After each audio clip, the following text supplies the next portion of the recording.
ध्यान में रखने के लिए, इस परंपरा को याद रखने के लिए, इस परंपरा को स्मरण में रखने के लिए लाखों करोड़ों सन्यासी और सनातनी तरसते हैं आज के इस दृश्य को देखने के लिए।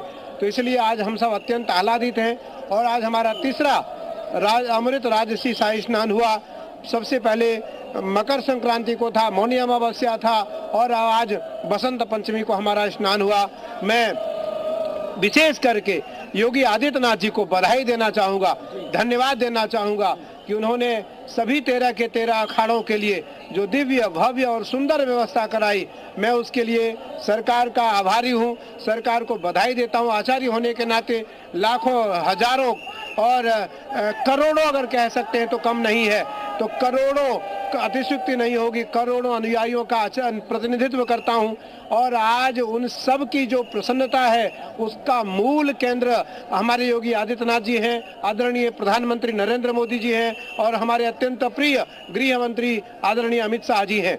मैं बताना चाहूँगा देश और परंपरा के उन लोगों को जो सनातन को नहीं मानते, जो सनातन को नहीं समझते, उनको इस महाकुंभ के शाही स्नान से सीख लेनी चाहिए कि आज भी सनातन साधुओं के साथ है और साधु सनातनियों के साथ है। आज एक एक आचार्य के साथ करोड़ों करोड़ लोग हैं, करोड़ों करोड़ लोग हैं, करोड़ों अनुयायी हैं एक एक आचार्यों के। खास करके निरंजनी के जो परंपरा है, निरंजनी का जो आचार्य है, निरंजनी का जो तपस्वी साधु संतों हैं, तपस्वी जो हमारे साधु संत महात्मा हैं, महंत हैं, और उनका जो प्रतिनिधित्व आचार्य करता है, मुझे लगता है कि करोड़ों के अनुयायी आचार्य के होते हैं, आचार्य के होते हैं।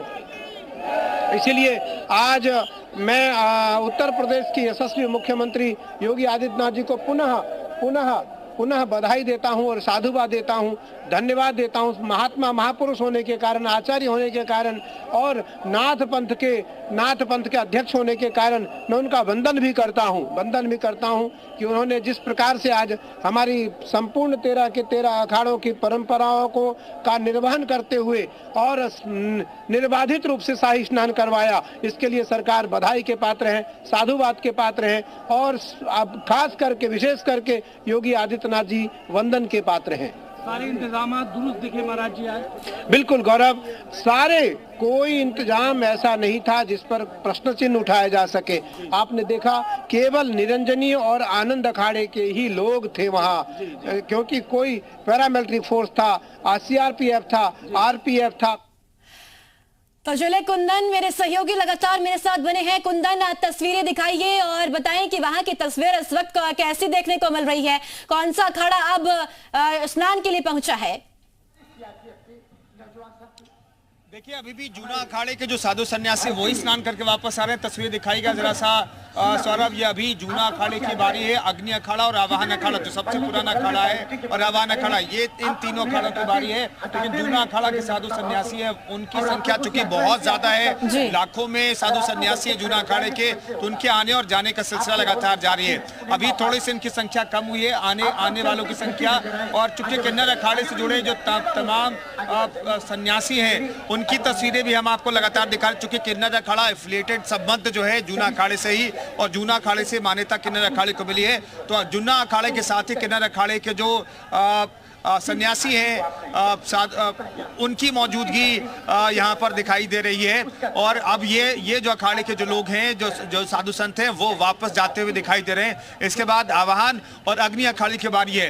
हालांकि सभी तीनों अखाड़ों के लिए कहा गया था कि एक साथ ही अखाड़े यहाँ पर आएंगे, स्नान करेंगे, लेकिन जूना अखाड़े के जो साधु संत हैं वो जा रहे हैं। अग्नि अखाड़ा और आवाहन अखाड़े की बारी थी पौने 8 बजे तक, और कुल मिलाकर के जो जूना अखाड़े के जो महामंडलेश्वर हैं, वो जो किन्नर अखाड़े के महामंडलेश्वर हैं, और वो उन लोगों के आने और जाने का सिलसिला यहाँ पर लगातार जारी है। तो ये फिलहाल तस्वीरें आपको दिखा रहे हैं। ये कड़े सुरक्षा इंतजामात के बीच अखाड़ों के आने का सिलसिला जारी है। महाराज जी, स्नान हो गया आपका? हाँ जी, स्नान हो गया। ये भव्य दिव्य बड़ा स्नान हो गया। इस बार बड़ी व्यवस्था सुंदर की है। देखो, वसंत पंचमी को स्नान क्यों करते हैं और वसंत पंचमी को स्नान क्यों करना चाहिए, उसका एक बड़ा महत्व है। वसंत पंचमी जो है माँ सरस्वती की जन्म दिवस का रूप में मनाया जाता है। और जो जिसको भी संसार में दुखों से अगर मुक्त होना है, सुखों की प्राप्ति करना है, तो माँ सरस्वती की उपासना करे, आराधना करे, जप करे, तप करे, आराधना करे, दान करे, उसके द्वारा वो ओम एम बीज मंत्र का जप करे। उसके बाद में जो वाग्वादिनी देवी है उसकी पूजा करे, अर्चना करे। जो अगर विद्या अगर आपके पास है तो आप सर्वत्र संसार में पूजनीय है। ये जो है विद्या की देवी है, संगीत की देवी है, ज्ञान की देवी है। उपनिषदों में कहा गया रीते ज्ञानाद न मुक्ति, यानी ज्ञान के बिना व्यक्ति को मुक्त हो सकता नहीं। संसार में अगर नर जो है अगर उसने विद्या नहीं प्राप्ति, वो पशु के समान है। अगर उसने विद्या प्राप्त की, वो नर से नारायण है। अगर नर से नारायण बनना है तो उसको विद्या प्राप्त करना पड़ेगा और उसको माँ सरस्वती की शरण जाना पड़ेगा। ये जो गुप्त रूप में माँ सरस्वती यहाँ विराजमान है, ये जो महापर्व है, जो भी स्नान करेगा वो पुण्य का भागी बनेगा।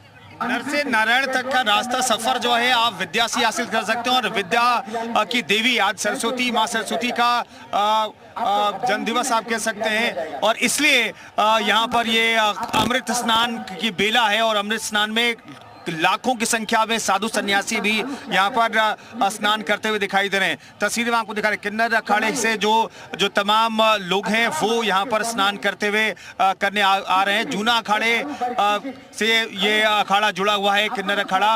और किन्नर अखाड़े के जो तमाम लोग हैं वो यहाँ पर स्नान करने के लिए जाते हुए देखे जा सकते हैं। लगातार यहाँ पर हलचल जो है अखाड़े को लेकर के बनी हुई है।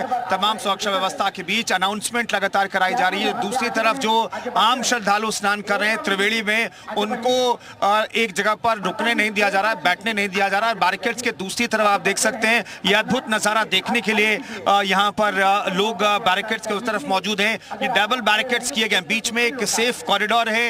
अगर कोई हादसा होता है, अगर कोई बीमार होता है तो उस कॉरिडोर से एम्बुलेंस आती है और उस कॉरिडोर से ले जाती है। और उसके बाद एक बैरिकेड्स है, उसके पीछे लोग मौजूद होकर के तमाम साधु सन्यासियों के आने और जाने की तस्वीरें लगातार देख रहे हैं। यहाँ पर त्रिशूल के साथ लोग आते हैं, साधु सन्यासी, और खासतौर पर जो नागा साधु हैं त्रिशूल के साथ आए हैं और फिर स्नान करके वापस जाते हुए इन तस्वीरों में देख सकते हैं। ये जूना अखाड़ा है और जूना अखाड़े के बाद आवाहन और अग्नि अखाड़े की बारी है। और ये आवाहन अखाड़ा जो है सबसे